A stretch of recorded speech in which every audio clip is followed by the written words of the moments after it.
Hey everybody, welcome to the 2025 ProcureTech Cup Daily Update Show, Episode 3. I'm once again joined by Sheena. How's it going, Sheena? Hey, we've both been in webinar land. I had to run a webinar yesterday, so thanks for covering for me. Glad to be back today. I saw a lot of action happen yesterday, so let's dive right in. Talk about today. Yeah, absolutely. Yeah, I was just hosting a webinar a second ago and just jumped on and I said, Sheena, let's just do it. So we'll see what happens. All right, here, let's get into the agenda. So just a quick calendar update. We'll give you the results for the round of 64 Group 2, which was very exciting. We'll focus on folks who are exiting the tournament today. Just give you a bit of a pat on the back. Thanks for participating and highlight what they do. Talk about today and tomorrow's matchups. And then I want to give an update on the prediction brackets because I don't know about you, Sheena, but mine is completely decimated. Busted. Completely busted. Absolutely decimated. I thought I'd make it a little further. No, not at all. We got the second side of the bracket that might save us, so we'll see. We'll get into that in a second. Reminder that the ProcureTech Cup Almanac is available now as well. So you've got company details, categories, HQ locations, demo links for everybody who's participating, and much more. So make sure to grab your copy. I will put a link in the comments in a second here. Just didn't have time to do that. So you'll be able to just click through if you want to download it. It's free and it's a cool resource. I almost died producing it, so please download it. One thing I wanted to share right before we get into the matchups here is participants by headquarters location. So I thought this was really interesting, right? We got about 22 from the US, 16 from the UK, and then it just explodes to be really an international composition of the tournament, so to speak, right? So I thought that was really interesting to see that we have, I think, 5 or 6 continents. So really, like New Zealand, I was like, yeah, New Zealand, somebody from New Zealand. Believe that we don't have a single person from Antarctica on here. No. I've heard somebody starting something up there next year, so we'll see. Year. Yeah, they've got some big procurement needs up there. Exactly right. So yeah, just calendar update here. So yesterday's Group 2 is completed. We're running round of 64 Group 3. I talked about the second half of the bracket because we're on the other side here. I'll show you in a second. I wanted to highlight one question that I got around the Friday matchups, which is they start at 9 a.m. Eastern time. In Europe, it's already the afternoon. Like, that doesn't seem fair. So I said, like last year, what we'll do is extend the voting for those 2 rounds within the weekend, right? So it'll be up to 8 a.m. on Monday morning for those rounds, given that people go away on weekends, right? So I thought marketing teams, hit up your tech strategy, hit up your social media strategy there. Absolutely. All right. Results, what everybody's been waiting for. So yesterday's rounds, there was a couple upsets. I gotta say, well, of course, our brackets are decimated, right? But Sheena, anything that pops out to you? I mean, I think our commentary on Airchain's new logo probably definitely had an effect there. But a little bit surprised. I'm super pleased for Consource. A little bit surprised for Tropic there. I thought they would pop forward, but not surprised by Zip. That's nice there. And then, I mean, look how relatively close Mesh was versus Market Dojo. That's an interesting one. Yeah, big call out for sure to that matchup, going 180, 160, which is pretty intense for the first round. And seeing the other scores, I'm like, oh, I feel bad for the draw, the luck of the draw for Market Dojo, but they did a phenomenal job.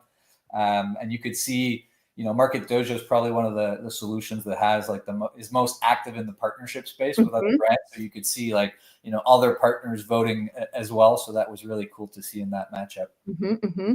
The other big upset for me was like Provolito with Kraft. I didn't think Provolito will pull through, but Paul and the team over there have a really nice, slick solution that does what it says it does. I'm really happy to see them go through, but a bit sad for Kraft as well. Yeah, no kidding. Same thing with Creactives, right? Like Creactive is very active. Their solution does what it says it does on the master data management space, and the team. I've always got a soft spot for Italy and Italians in general. So great wine. Yeah, one of my favorite episodes of the season. Just the Italian vibe from it. So sad to see them be knocked out so early as well. Absolutely. So what does the bracket start looking like, right? We've seen it. You see on the left-hand side here, matchups that are coming up in the round of 32. So we got Kite against Anvil Analytical, Kodiak Hub and Archlet, Deprima and Procurance, Meerkat, Veneering and Opstream in the first, the top of the bracket. And then we'll have Zip and Mesh, which had really close scores. So that'll be a matchup to watch. Trust your supplier, Consource and Supico. And yeah, really well done on Consource, right? I didn't think they had plus votes in them in the first round, so that was pretty impressive. And then rounding out the top 32 or the top 16 on the round of 32 on the left hand side of the bracket is Airchain and Mercanis. So that should be interesting as well. And exiting the tournament. So we alluded to it, right? But just wanted to highlight these folks, and you'll see this is what is in the ebook. So everybody that has a little demo icon has something that you can see in the ebook. I think there might be a mistake there for Tropic, actually. I don't have a demo for Tropic in the book. Yeah, Tropic intake and orchestration. They have a really deep SaaS historical background as well. SaaS spend management, I should say. Reactive master data governance around master data management and being able to spot opportunities for savings through that process. Sure that you also have really higher quality material master data as you go through the usage of the tool. Craft, so supplier risk management, being able to monitor what's going on in the supply chain and take action. Viridian with market intelligence. So I know they've got a lot of market intelligence on a bunch of different categories, and Victor and the team over there can essentially, I think, promise savings almost. I don't want to put words in his mouth, but you can ask him. Market Dojo, which we highlighted, which does a great job in making sourcing accessible, right? So I know that you can create an account right now on Market Dojo, start playing around with it, and get a sense for the art of the possible in sourcing, this afternoon if you want to. ProcureSmart, which I know a little bit less, but also in the sourcing space. Make sure to check them out. SupplyFi and Vendor App as well. SupplyFi out of Brazil, which proposes a pretty nifty source to contract suite. And Vendor App, who with Steven, I think supplier, their tagline's one-click compliance, and they just launched their app, I want to say it on the 24th on Monday, right? So it's like fresh out of the oven if you want to go check that out. Awesome. And I went through that as a monologue here, but I don't know if there's anything you want to highlight on. You're good. Let's move on. All right, cool. Today's matchups. So we've got it going today. Any ones that jump to your eyes, Sheena? I mean, I'm super curious to see Spend HQ and Cievo, seeing how I feel like a lot of the spend analytics tools all start with S, but that's been something fun to watch, and just some deep friends in those organizations. Sovra as well. I know that they've had a lot of buzz lately. Of course, we have Tonkin up in the intake land, and then boy, I think Conrad over at Graphite needs to quit Graphite and start playing chess professionally, because he has been kicking my butt on chess.com lately. But yeah, what about you, Joel? Yeah, like I'm curious to see the up and comers, right? Like, are they going to ruin my other side of the bracket too? Yeah. Like, like Sustainment. I believe they're the ones out of New Zealand, if I'm not mistaken. Procure AI, right? Codis, Buying Station. These are all like smaller organizations. Crown and SpendKey as well. So really curious to see how they do. I know Buying Station's been really active in terms of getting the vote out. And we have a question here from April that says, will this side of the bracket have matchups on Friday? I don't know exactly when you asked that, April, but if it was, so the side of the bracket that I showed in the bracket goes on Friday, and the people we're looking at right now will go on Monday if they make it through. So yeah, that's tomorrow, or that's today. And then coming up tomorrow, we've got a couple big matchups there as well, right? So the one I'm looking most forward to, or the one I'm not sure the outcome is, like Tealbook and Positive Purchasing. Yep. Positive Purchasing newcomer, and so I don't know how that one's going to turn out.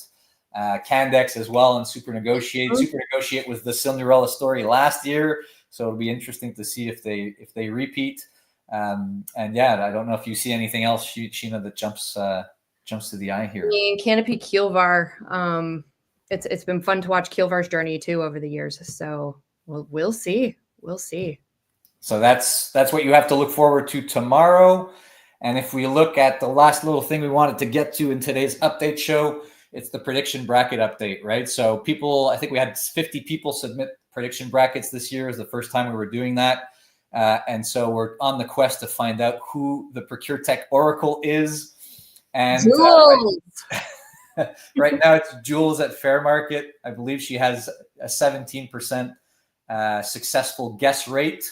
And, whenever that happens, whenever you're in the lead, like in the beginning of the bracket, you have, it's very hard to dislodge you in this type of format. Yep. So, I see James Mead in 5th place as well. David Smith from Market Dojo in 6th place. Well, mystery person, what's Procure without tech? What's Proc without tech? Yeah, is it 15%? So, so we'll see what happens. I see Karthik in the chat here saying I'm usually at 75% accuracy in my selection. So we'll have to see if that works. But yeah, I just wanted to give an update on that. We've got a couple superstars here that saw things coming that I did not see so far. I hope my right side of the bracket gives me a shot to. Hey man, like I've been in this industry too long to not have it work out in my favor. But I mean, I'm so far behind that there's no way I can catch up with Jules. We'll see. The faith is all in that right-hand side of the bracket. So that's it for today, my friends. That's the update. Blown away by the participation so far in the different rounds, right? I think we've gone over 1,000 votes in each of the rounds so far. So it's very, very cool to see the community come together. I'm seeing, yes, a lot of employee participation from ProcureTech, but also a lot of participation from folks who either look like they're procurement professionals or folks that are outside the scope of that as well. So we're getting some eyes on the ProcureTech space. I've gotten a couple emails in my inbox asking me to vote from devoted marketing teams. So that's been nice to see as well. Very cool. And so, yeah, I put the newsletter up there. I'll be tracking the progression of the tournament with the Sunday newsletter this week. Again, it's the rest of the year. It's really where I share best practices, reflexes that you should be having, how you should be thinking about ProcureTech in your organization. And so it would be lovely to have you as a subscriber if you're watching the show and not already reading. And if you need help with your defining and or executing on your ProcureTech roadmap, Sheena Smith and the good folks at Right Now can help you with that for sure. So that being said, see you tomorrow, my friends, for another daily update of the 2025 ProcureTech Cup. We'll talk to you soon. Thanks, Sheena. Thanks, everyone. See you tomorrow.